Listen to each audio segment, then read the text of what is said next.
Hello everybody, my name is Joanna and I'm going to be making two videos showing how you can make some pretend props and toys which children can use when they are doing pretend play or make-believe play. These videos have been commissioned by Laoghaire-Rathdown Arts Office for the 2021 Crinnean and Laoghaire. So in this first video we're going to be making things that are linked to the kitchen and kind of cooking play. So we've got some pizzas here and some salt dough. And so you can make here, I've got salt dough sausage rolls and some croissants and some bread rolls and some donuts and biscuits and buns. Now we're going to look at making some pretend pizzas.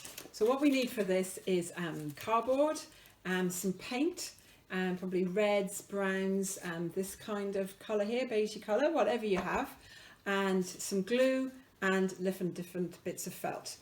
So when you're making your pizzas, you might also want to think about making some kind of pizza oven. So you can see I've made one here out of a cardboard box. And this is another little oven that I made out of another cardboard box. This one opens up and it has little circles on the top for where they can do the cooking. So when you are going to make your pizza, just make sure that the pizza size that you're going to cut out fits neatly inside whatever the little oven is going to be. So if you can get a little piece of flat cardboard like that and a plate, just put your plate down and draw around the outside, and you can probably cut it out after you paint it. So then when you come to do your painting, I have one half started here already. I'm starting with a base of red, and then I'm just going to add a little bit of brown and a little bit of this kind of mustardy colour. But again, just use whatever you have, mix that and then mix it all up. So it kind of looks like tomato sauce. That looks okay, and then we'll just finish painting this off around here. Now you need to let that dry, and then we'll go and put on our cheesy toppings. So we're going to start with some PVA glue. I'm just going to go ahead and do this before it's dried, but you can obviously wait a few minutes. So we put on our PVA. Okay, so now that we've put the glue on our pizza base, we are going to add some toppings. So I just have some little bits of felt here, but if you don't have felt, any bits of coloured card or coloured paper will do. I just have a few bits left over like this, so I'm just going to take my scissors and you can either cut it in little bits beforehand. So you don't have to the colours don't have to be very realistic. I've just got some reds and oranges and beigey type colours. A bit of red, could be peppers. You can obviously, if you've got if we look at this one here, I've got little circles that look like maybe pepperoni. You can put little black dots on to be like olives, whatever you think you have and whatever you think your children would like to put on their pizzas. I think this should be enough for our toppings. So here we go. So obviously what we're going to do now is let that dry and then cut it out. What you can do is, if you want to give that idea of children being able to take slices of their pizza and share them, so you can put Velcro on the back of your pizza and then make a base and put Velcro on the base as well, so that they can take pizza slices and hand them out and then stick them back again. And then it's all ready to go in the oven. Okay. Okay, so now that we've made the pizza, we're going to move on and look at making some salt dough.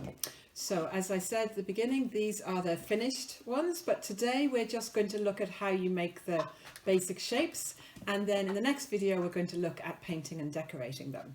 So these are ones that I made a couple of weeks ago, and they've been air drying ever since. You can dry these in a low oven over a lot of time, but I find that if you air dry them, it means that all the water leaves dries up, and it means they do last for ages. These ones here I made about 1.5 years to 2 years ago, and it's because they were so dried out that they last for a very, very long time.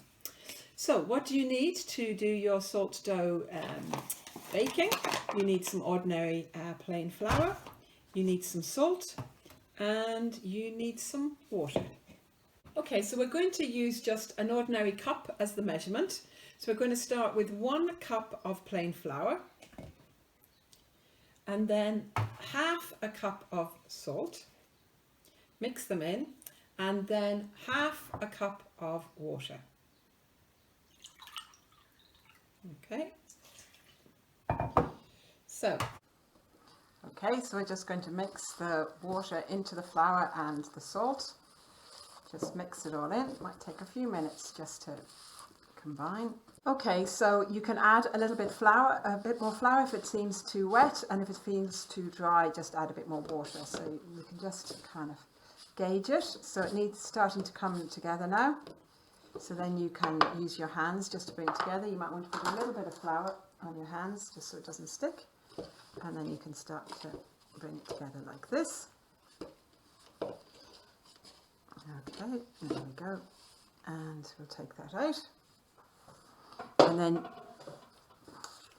you can just start kneading it and squeezing it together. Now I have one that I made earlier that I'm just going to use because it should be ready to go. Okay, so you can put a little bit of flour down on your tabletop and start to... Now I'm not using a rolling pin or anything for this. I'm just using my hands to stretch it out. If you want to make some round biscuit shapes, you can just use any kind of round shape that you have and put it there. You could use biscuit shapes. Got a star here which you could use. So I will show you how to make the sausage rolls. So I'm just going to cut a little, I'm just using a ruler here, cut a little rectangle like that, flatten that out a little bit, then make like a sausage shape. So obviously these can be meat sausage rolls or vegetarian sausage rolls or even vegan sausage rolls, whatever type of sausage roll you would like to make. So make your sausage shape. You can just make that a little bit thinner maybe. Put a little bit of water and then put the, I think that's actually a little bit too wide.